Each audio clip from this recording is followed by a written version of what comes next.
أشكر فخامة الرئيس عثمان غزالي على كلمته، والآن أدعو فخامة الرئيس إمام علي رحمان رئيس جمهورية طاجكستان لإلقاء كلمته، فليتفضل. بسم الله الرحمن الرحیم.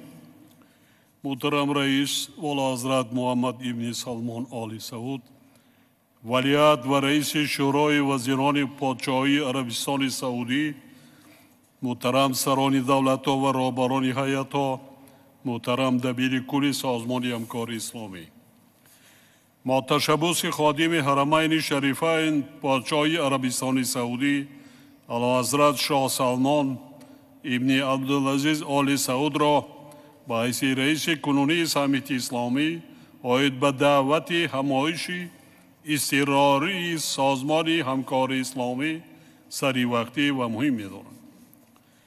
وضع بحرانی در غزه کشورهای ما و جامعه جهانی را سخت نگران ساخته است.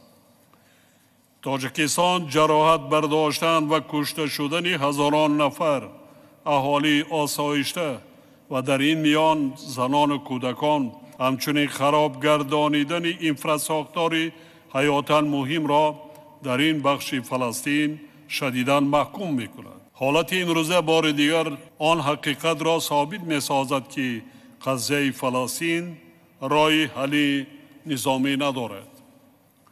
از نگاه ما تأمین صلح عادلانه، پایدار و درازمدت تنها از راه اجرای قطعنامه‌های داخلدار سازمان ملل متحد امکان پذیر می‌باشد.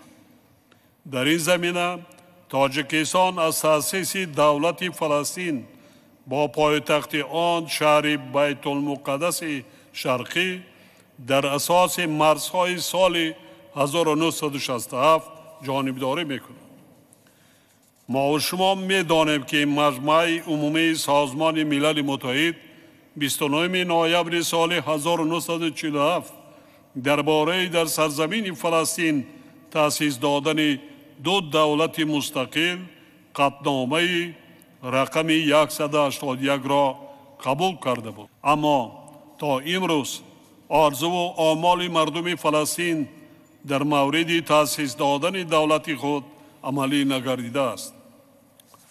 حالا زیاده از 2 میلیون اهالی در نوار غزه در شرایط معاصره کامل از کمبودی آذوقه‌واری، برق، دارواری و دیگر مواد نیاز اولی اذیت می‌کشند. درگیری و خونریزی در این منطقه خاور میانه امروز به نقطه اوج خود رسیده است، ولی تا حال اقدامات جدی و تأثیر بخش جهت به اعتدال آوردن وضعیت به مشاهده نمی‌رسد.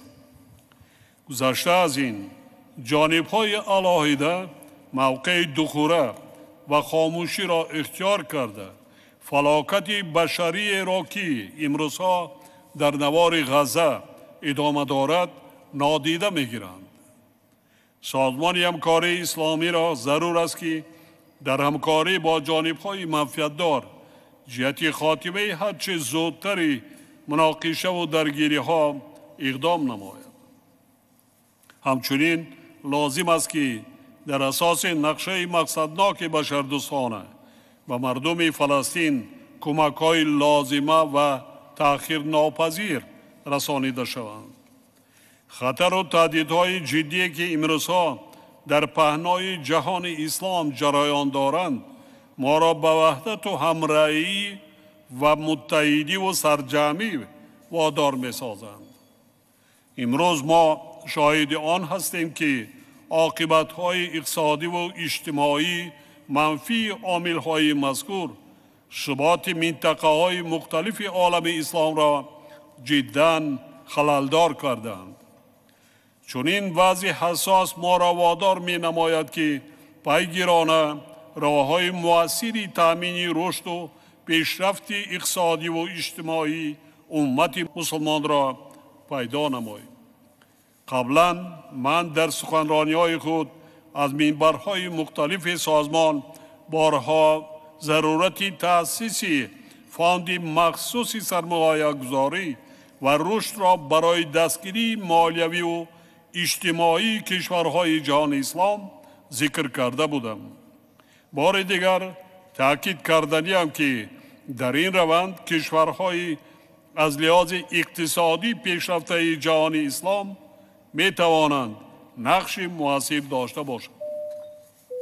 تاجیکستان که در تاریخ معاصر خود جنگ خرابی‌آور تعمیلی داخلی را پس سر نموده است، جانبدار اقدامات صلح‌آفری و حل و فصل مصالحت آمیزی همه گونه مشکلات و مخالفت‌های جهانی می باشد.